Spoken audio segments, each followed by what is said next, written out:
All right, suppose your city is building a new park and issues bonds to raise the money to build it.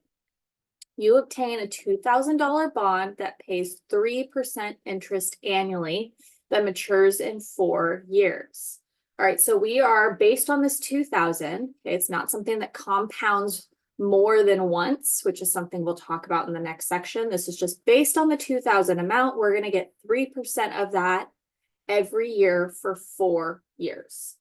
All right, so in the first year, we would get 3% of 2,000. Which again, how do we find that? We take the initial amount, P naught,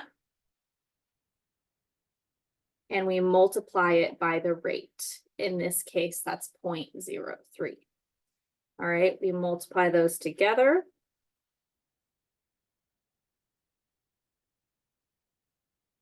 Which is equal to 60. So we get $60 in that first year, but this is a bond that matures over 4 years.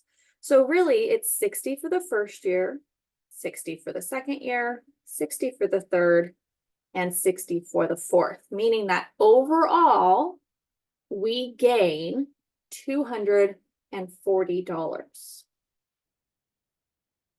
This is the total interest earned. So we bought the bond for 2,000, but in 4 years, we actually get 2,240 back. All right, so we've gained that $240.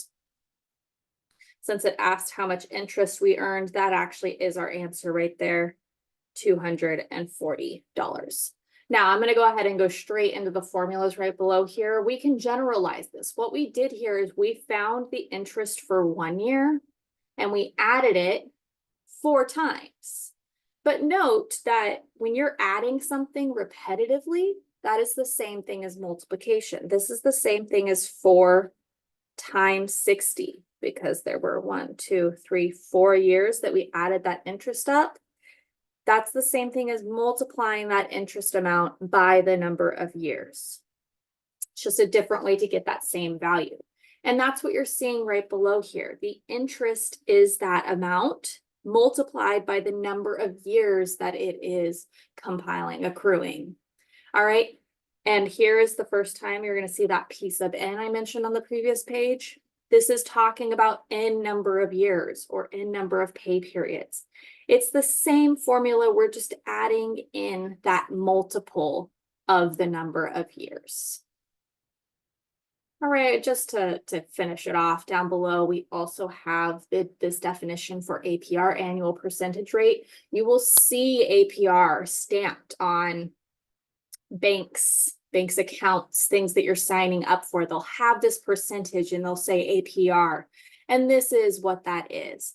All right, interest rates, the total interest that will be paid in a year. So if you have these smaller pay periods, that percentage gets divided into those different periods. So keep that in mind as you start to look at different accounts and investments that you may take on in the future.